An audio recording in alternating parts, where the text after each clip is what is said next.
Salam əziz izləyicilər, onun sinif buraxılış testlərinin izahı ilə davam edirik. OS birinci test. Bilərsiniz sözünün səs tərkibi ilə bağlı bizdən səhvi soruşacaq. Bilərsiniz sözünün tələffüzü necə olacaq? Bu şəkildə.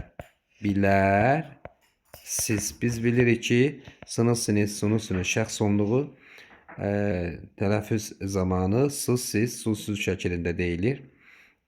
Ahəng qanunu gözlənilibdir. Bəli, sözün yazılışına baxasıyıq. Sözün tərkibindəki bütün saytlar incədir. Həm qapalı, həm açıq saytlar iştirak edibdir. Sayt deyilsə tələffüzə baxasıyıq. Ə açıqdır, İ qapalı düz deyir. Qarşılığı olmayan 3 dənə samit var. Samit deyilsə yenə yazılışa baxasıyıq. L-nın qarşılığı yoxdur. R-nın qarşılığı yoxdur. Qarşılığı olmayan 3 samit deyir. Deməli 3 yox, 2 samit var qarşılığı olmayan. Ona görə səhv variantımız budur. Kar cəngitəli samit cütlüyü işlənib deyir. Bəli, S və Z bir-biri ilə qarşılıq təşkil edir. Bu da düzdür.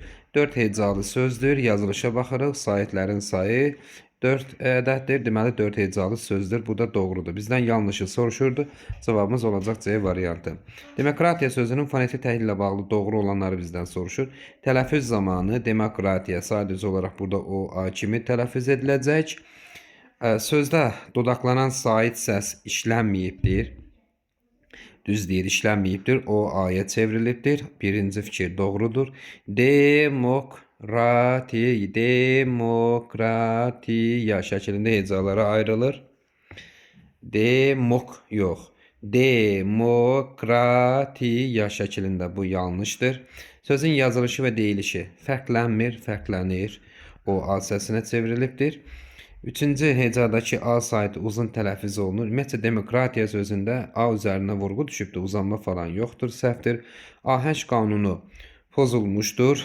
Demokratiya sözündə həm qalın, həm incə saytlar iştirak etdiyi üçün ahəng qanunu pozulubdur. Samit səslərdən biri kardır. Deməli, tələffüzə baxasıyıq. D cingitilidir, M cingitilidir, K kardır, R cingitilidir, T da kardır, Y cingitilidir. Kar samit səslərin sayı deməli 1 yox, 2 ədəddir. Ona görə 6 da səhvdir. Doğru variantımız olacaq 1, 5. Yəni 2-yə niyə 2-də nəsə səhv elədim?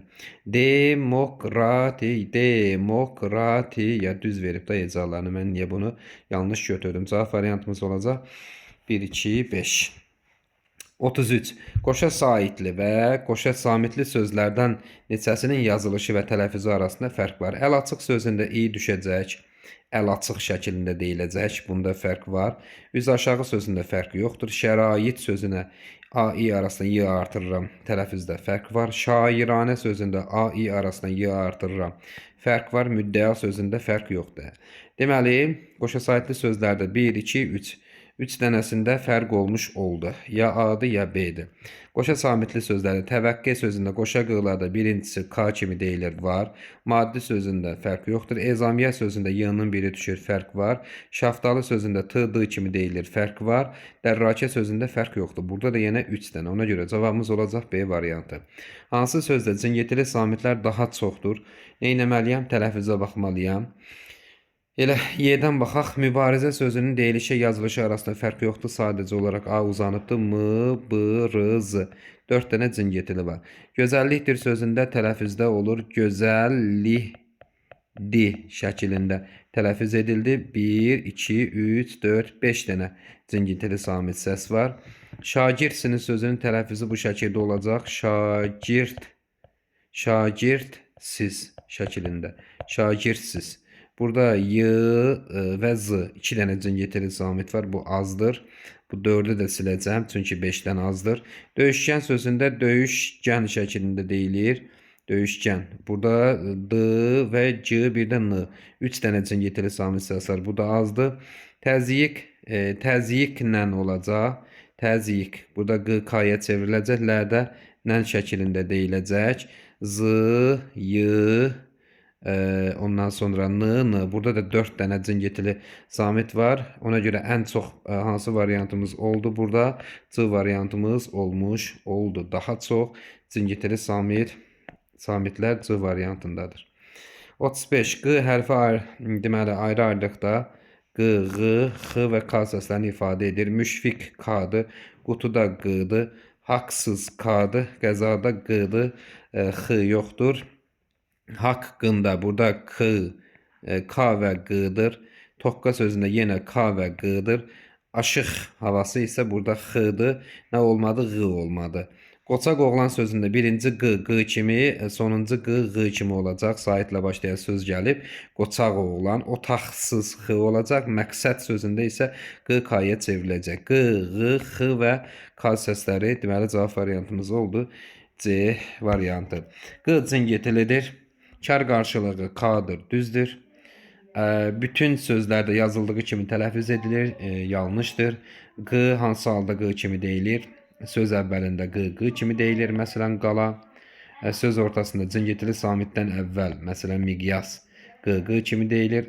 Digər məqamlarda, məsələn kar samit gələrsə Q K'ya çevrilmiş olacaq nöqtə. Yaxud söz sonunda otaq X kimi də deyilir, vərəq K kimi də deyilir, Q kimi də deyilə bilir. Ona görə bir səhvdir. Müxtəlif cür tələffüz olunur. Bəli, müxtəlif cür tələffüz olunur. 5 cür səslənir. Q kimi, Q K kimi, Q X kimi, Q kimi, bir də nə qaldı? Deməli, K kimi, Q kimi, X və X kimi. 5 cürə yox, elə 4 cürə səslənmiş olacaq. Bu da səhvdir. Doğrular soruşduğu üçün cavabımız olacaq 1-3. O da A variantı. Daha sonra biz baxaq 37-ci testlə. O ilə yazılıb A kimi tələffüz olunur. O ilə yazılıb O ilə. Ofis sözündə O üzərinə vurğu düşübdür. O kimi qalıbdır. Orden sözündə yenə O'dur. Fonetika sözündə yenə O'dur. Ocaq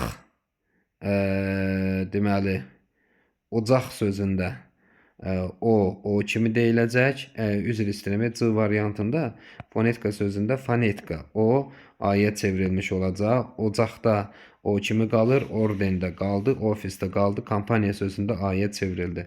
Deməli O A'ya çevrildi, 1-ə uyğundur. Fonetika sözü və kampaniya sözü O deməli O kimi tələffüz olundu A'da, B'də və Y'də. Görə hansı variantımız uyğundur? 1-ə C, D. 2-də A, B, Y cavabımız oldu B variantı. Ahəng qanun xüsusiyyətləri ilə bağlı bizdən soruşur. Qalın saytlar bir-birini izləyir. Bəli. Eyni cinsli saytlar bir-birini izləyir. Düzdür. Dilimizdə daxil olan bütün sözlər ahəng qanununa tabedir. Səhvdir. Məsələn, alim dilimizdə daxil olan sözdür ahəng qanununa tabe deyil. Səhvdir. İncə saytlar bir-birini izləməsi nəticəsində yaranır. Düzdür. Milli sözlərimizin hamısı deyilsə səhvdir. Məsələn, işıq milli sözdür. Ahəng qanununa tabe deyil. Bir kökdən ibarət olan sözlər ahəng qanununa tabedir. Məsələn, yazıram buradan haqq sözü. Tərif olaraq deyirik ki, sözdə qalın və ya incə saitlərin bir-birini izləməsi. Yəni, heç olmasa 2 sait olmalıdır. Ona görə bu fikirdə yanlış cavab variantımız oldu. Nə? Deməli, 1-3 B variantı. 39. Deməli, sual işarəsinin yerinə hansı söz yazılmalı? Buraya elə söz yazmalıyam ki, tələffüzü verilən xüsusiyyətlərin hər birinə uyğun gəlsin. Öncəliklə yazıram faciəvi sözünün tələffüzünü. Bax, buradan yazacağım. Faciəvi. Qeyd edim buradan. Faciəvi şəklində deyildi. Sonra təəccüblə sözü təəccüblə şəklində deyiləcək. Aidiyyət sözündə aidiyyət, aid yox, burada D olduğu kimi qalır. Özündən sonra saitlə başlayan şəkilçi gəlibdir. Aid, aidiyyət şəklində. Ayaqüstü sözü ayaq, ayaq üstü şəklində deyiləcək. Camaatla sözündə isə A-nın biri düşəcək. Camaat, ladından kimi deyiləcək. Baxaq, sözdə hərf və səslərin sayı bərabərdir. Məsələn, camaatla sözündə bərabərdir. Ayaqüstü sözündə bərabərdir. Aidiyyət sözündə bərabərdir. Təəccüblə sözündə bərabərdir. Faciəvi sözündə isə bərabər deyil. Ona görə A variantını çıxıram. Tərkibindəki bütün samitlərin qarşılığı var. Məsələn, camaatla sözündə N-nın qarşılığı yoxdur, sildim. Ayaqüstü sözündə, ayaqüstü, burada T-dığı kimi demişik, ayaqüstü şəklində. Deməli, hamısının qarşılığı var. Aidiyyət sözündə var, təəccüblə sözündə yoxdur. Burada da nəyi çıxdım mən? Cəmaətlə sözünü çıxdım, bir də təəccüblə sözünü çıxdım. Ya D-dir, ya C-dir. Ahəng qanuna tabe deyil, heç biri tabe deyil. Tərkibində qalın, dodaqlanmayan sait uzun tələffüz olunur. Hə, aid. Burada A-nın uzanması var, qalındır, dodaqlanmır. Uzun tələffüz olunur, cavabımız oldu nə? C variantı. Həqiqətən də bax, bura yazsam ki mən aid, iyyət sözünü yazıram və buradan da tələffüzünü yazıram. Aid, yox, burada aid olduğu kimi qalır. Aid, i-y-ə-t şəklində. İndi baxıram. Sözdə hərf və səslərin sayı bərabərdir. 2, 4, 6, 8. 2, 4, 6, 8 doğru. Tərkibindəki bütün samitlərin qarşılığı var. Y, x, iştirik, d, t, y, x, iştirik, t, d. Düzdür. Ahəng qanuna tabe deyil. Bəli, qalın və incə saitlərin hər ikisi olduğu üçün tabe deyil. Düzdür. Tərkibində qalın, dodaqlanmayan sait, yəni A saiti qalındır, dodaqlanmır və uzun tələffüz olunur. Həqiqətən cavabımız C variantı olmuş oldu. 40-cı sual. Altına xətt çəkilən söz haqqında nə doğrudur? Deməli, yaşamaq istəyən mübarizə aparmağa məcburdur. Dahiyanə aparılan mübarizə insanlara xoş gələcək bəxş edər. Dahiyanə sözünün tələffüzünü qeyd edirəm. Dahiyanə şəklində tələffüz edilir. 2 uzanma var. Qapalı saitlər çoxluq təşkil edir.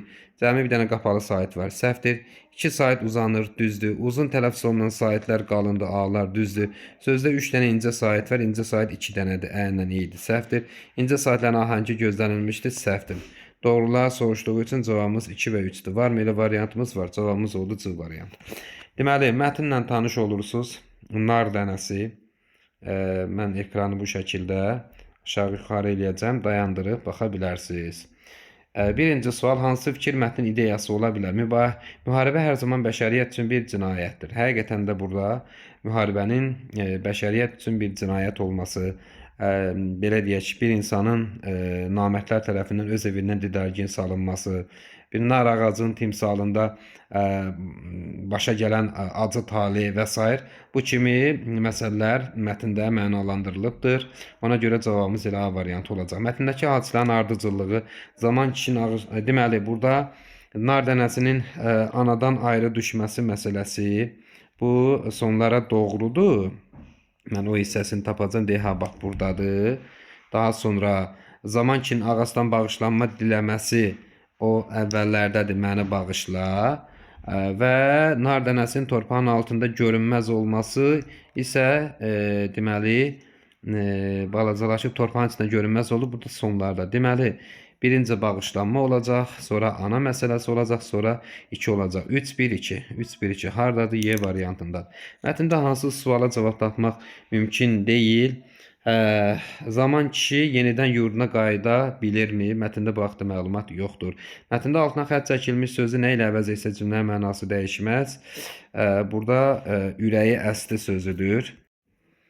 Deməli, bu söz bildiyimiz kimi burada məcazi mənada işlənibdir.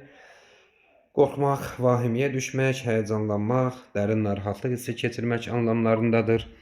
Əvəz edə bilərik burada könlünə yatmaq, bəyənmək, qəlbinə dəymək, incitmək, ürəyə yanmaq, suslamaq yaxud halına acımaq, qanı qaralmaq, əsəbləşmək, ürəyə düşmək, qorxmaq. Cavabımız oldu nə? D variantı.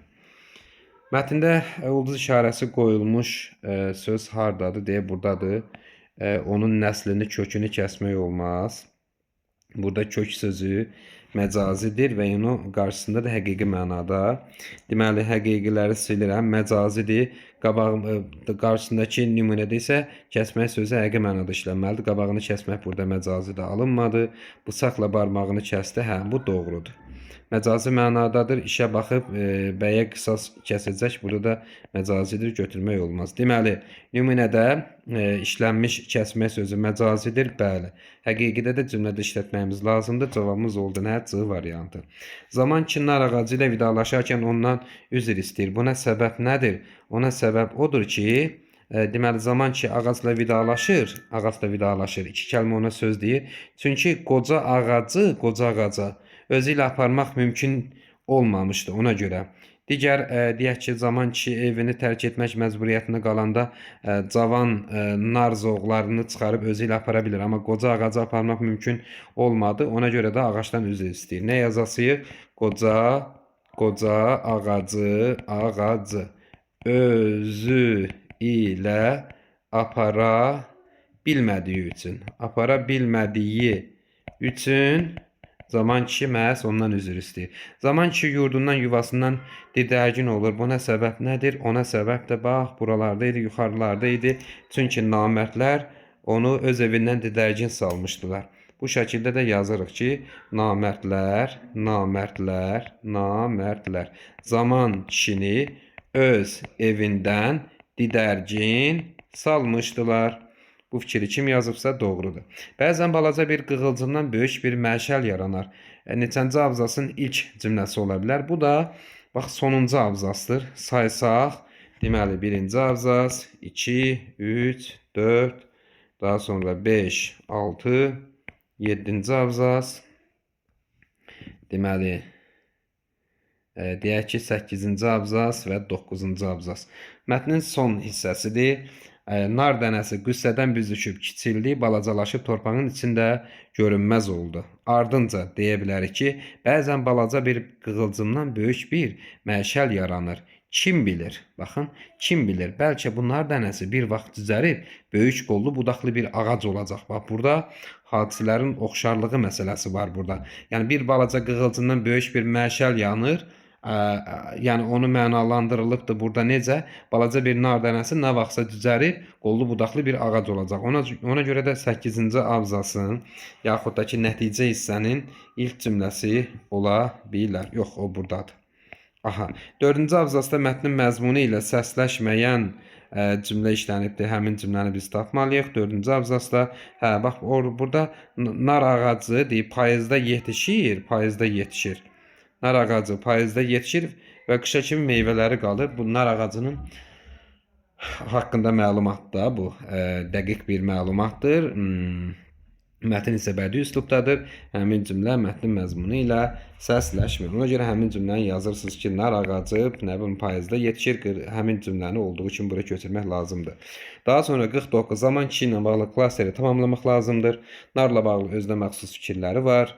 Əla, çünki onun özünə məxsus fikirləri burada yazır ki, o həmişə deyərdi ki, nar birlik, möhkəmlik rəmzidir. O düşünür ki, nar vüqarlı meyvədir, çürüyəndə də ağacın başında qalır, nar ağacı məğrurdur. Məhz bu hissə zaman kişinin nar ağacı ilə bağlı nə idi? Düşüncələrdir. Bəs biz başqa nə deyə bilərik?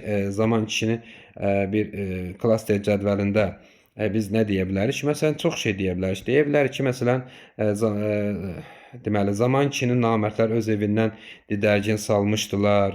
Ondan sonra zaman kişi deməli öz evindən ayrılarkən, el obasından didərgin düşərkən cavan nar zoğlarını apara bilsə də qoca ağacı özü ilə apara bilməmişdi. Bu kimi fikirləri biz bura yaza bilərik, heç bir problem yoxdur. Yəni, bu xarakteri xüsusiyyəti deyil ki, burada onun əməlidir. Nar ağacı ilə bağlı fikirləri var və digər onun burada əməli xüsusiyyətlərini də yazmağımız klasterin tamamlanması deməkdir. Belə, 50-ci sual əvvəlində işbuzaq işarəsi qoyulan söz əsasında, əvvəlində işbuzaq işarəsi qoyulan söz daş sözüdür. Daş hasarı vurub uçurandan daş hasar olar. Daş sözü burada həqiqi mənadadır. Məcazi mənada biz onu necə işlədəcəyik? Məsələn, onun nə bilim, daş qəlbi var. Bu şəkildə onu məcazi mənada işlədə bilərik. Heç bir problem yoxdur. Yaxud başqa nümunələrlə də məsələn onun qəlbi daş kimidir. Yəni ürəyi mərhəmətsizdir, acımasızdır, belə deyək. Yaxud bu məsələ çiynimə daş kimi düşübdür. Yəni çətinlik, ağır yük mənasında. Nə bilim, iradəsi daş kimidir, bu sərtlik, möhkəmlik mənasında. Ümumən biz daş sözünü qeyd etdiyim məcazi mənalarda cümlədə də rahatlıqla işlədə bilirik. Növbəti bizim mətnimiz deməli nar mətnidir. Publisistik üslubda olan, məlumat verici xarakteri daşıyan, o publisistik üslubda olan nar mətnidir. Bax, mətnlə tanış olmayanlar, mən ekranda deməli həmin mətni aşağı yuxarı etməklə ekranı dayandırıb mətnlə tanış ola bilərlər. Biz isə 51-ci testlə davam edirik. Verilmiş cədvələ əsasən uyğunsuzluğu soruşur. Ehtimalın altından ehtimal, faktın altına isə fakt atmalıyıq. Nar dənəcikləri xərçəng xəstəliyin qarşısını alır. Bəli, bu mətnə görə ehtimal deyil, bu mətnə görə faktdır. Xərçəng daxil olmalı bir çox xəstəliklərin qarşısını alır. Mətnə görə faktdır, ehtimal deyil. Bu uyğunsuzdur. Ölüləri narlarla dəfn etmək adəti olubdur. Bəli, qədim Misirlərdə ölüləri narla birlikdə dəfn etmək adəti olubdur. Bu da mətnə görə faktdır, ehtimal deyil. Ona görə cavabımız 1-2-dir. Bu mətndə diqqət etsəz, bu da faktdır, bu da faktdır. Mətndə kursivlə verilmiş sözün mənası söhbət ornament sözündən gedir. O da rəssamlıqda, heykəltaraşlıqda təkrarlanan həndəsi elementlərdən və ya bitki və heyvan motivlərindən ibarət naxış, bəzək deməkdir. Cavabımız olacaq A variantı. Hansı suala cavab yoxdur? Deməli, nar nə üçün elmi təbabətə gec daxil olub, nə bilim, bilmirəm ki. Düzdür, ta qədimdən istifadə olunubdur 1500 əvvəl, hətta eramızdan 1500 il əvvəl Çin təbibləri nar qabığını qurd dərmanı kimi işlədiblər və s. və ilə axır. Elmi təbabətə ancaq 1807-ci ildə daxil edilibdir. Niyə, nə səbəbə, nəyə görə bu qədər gec, bu haqda məlumat yoxdur mətndə. Ona görə cavabımız olacaq C. Nar hansı ölkənin təbiblərinin səyi nəticəsində təbabətə daxil edilibdir? Hindistan. Bax, burada verilmişdir ki, bəs bu təşəbbüskarı Hindistan təbibləri olubdur. Cavabımız olacaq Hindistan. Mətnə görə nə yanlışdır? Mətndə bunların hər biri var, amma mətndə nar Alzheimer xəstəliyini sağaldır haqqında fikir yoxdur. Cavabımız olacaq A variantı.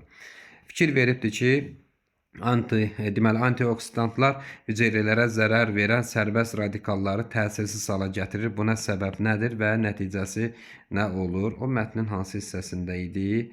O mətnin buradadır. Deməli antioksidantlar, yəni onlar, yəni nədir bu?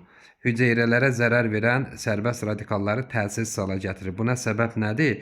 Çünki antioksidantlar immun sisteminin əsas parçalarından biridir. Səbəb kimi bunu yazırsınız. Bax, bunu səbəb kimi yazırsınız ki, çünki immun sisteminin əsas parçalarından biridir. Və nəticəsində də yazırsınız ki, xərçəng də daxil olmaqla bir çox xəstəliklərin qarşısını alır. Eləcə də erkən yaşlamanın qarşısını alır. Məhz bu hissəni isə yazırıq nəticə hissəsinə. Bitdi, bu qədər. Yəni, buradan özümüzdən heç nə yazmalı deyil. Birbaşa mətndəki həmin cümlələri yazmaq lazım idi. Tünd rəngdə verilmiş söz əsasında cədvəli tamamlayaq. Okey, tamamlayaq. Hansı sözdür burada? Tünd hərflə verilmiş söz erkən yaşlanma. Yəni, burada erkən sözü tez, vaxtından əvvəl mənasında işlənibdir. Nə dedi? Sözün kontekstdəki mənasına görə qarşılığı tez, yəni vaxtından əvvəl, vaxtından əvvəl mənalarını ifadə edir. İndi bunu da məsələn həmin qarşılığında cümlədə işlənməsi. Məsələn, vaxtından əvvəl qocalan insan, məsələn, vaxtından bir dəqiqə cümləni yazıram. Məsələn, vaxtından əvvəl qocalan insan deməli həyatın məsələn bütün ağrılarını çəkən insandır. Məsələn, belə bir cümlə yazsaq, deməli cədvəli tamamlamış olasıyıq. Mətnin ikinci abzasındakı 4-cü cümlənin tərkibində olan bir fikrə əks olan cümlə neçənci abzasdadır? İkinci abzasdakı necə dedik? İkinci abzasdakı 4-cü cümlə. Baxım görüm, ikinci abzasda 4-cü cümlə. Silin buranı, 4-cü cümlə. Deməli, bu 1, bura qədər 1, bura qədər 2, bura qədər 3 və bu 4-cü cümlə deyir ki, onlar hüceyrələrə zərər verən sərbəst radikalları təsir hala gətirərək xərçəngdə daxil olmaqla bir çox xəstəliyin və erkən yaşlanmanın qarşısını alır. Bax, buna zidd olan cümlə deyir buralardadır. Yazır ki, burada amma tez yaşlanmanın qarşısını alan meyvə tapılmamış. Necə tapılmayıb? Axı deyir axı ki, burada nar erkən yaşlanmanın qarşısını alır. Həmin cümlə deyir neçənci abzasdadır? Neçənci abzasdadır? Heç abzasını da deyim sizə. Deməli, bu 1, bu 2, daha sonra bu da 3. 3-cü abzasın son cümləsi. Həmin cümləni də oraya yazmaq daha gözəl olar. Belə. 59-cu sual. Mətnə əsasən cədvəli tamamla fikir veribdir ki, nar xərçəng daxil olmaqla bir çox xəstəlikləri və erkən yaşlanmanın qarşısını alır. Bu elə bir ki, müddəa fakt cədvəli kimi bir şeydir. İndi mətnə uyğun fikir. Belə bir fikir yaza bilərik ki, nar məsələn bir çox xəstəliklərə faydalıdır. Ümumi bir fikir irəli sürürəm. Həmin fikri təsdiqləyən məqam da budur. Yaxud Azərbaycanda nar bayramı rəsmi şəkildə qeyd olunubdur. İndi bu fikri təsdiqləyən fikir hardadır deyə buradadır. Məsələn, nar bayramı ilk dəfə olaraq Azərbaycan Respublikası Mədəniyyət və Turizm Nazirliyi və Göyçay rayon İcra Hakimiyyətinin birgə təşəbbüsü ilə 3 noyabr 2006-cı ildə keçirilmişdir. Götürüb bu cümləni oraya yazırsan, deməli həmin fikri təsdiqləmiş bir nə olmuş olur? Fakt olmuş olur, məqam olmuş olur. Sonra 60 klasteri tamamlayın. Deməli, klasterdə nə qeyd edib? Deməli, nar Alzheimer xəstəliyinin riskini azaldır. Riski azaldır deyir. Birinci doğru fikri veribdir. Sonra nə edə bilərik deyə, elə bax 59-cu testdə buradakı bax bu fikri yaza bilərik. Məsələn, ikinci erkən yaşlanmanın qarşısını alır. Yaxud da ki, bir də nə yaza bilərik? Xərçəng daxil olmaqla bir çox xəstəliklərin qarşısını alır. Bəli, xərçəng də daxil olmaqla bir çox xəstəliklərin qarşısını alır. Bunu da yazırsan, maksimum balı alıb oturursan. Belə, əziz izləyicilər, bu testlərin izahını verməyə çalışdım. Sağ olun, inşallah görüşənə qədər.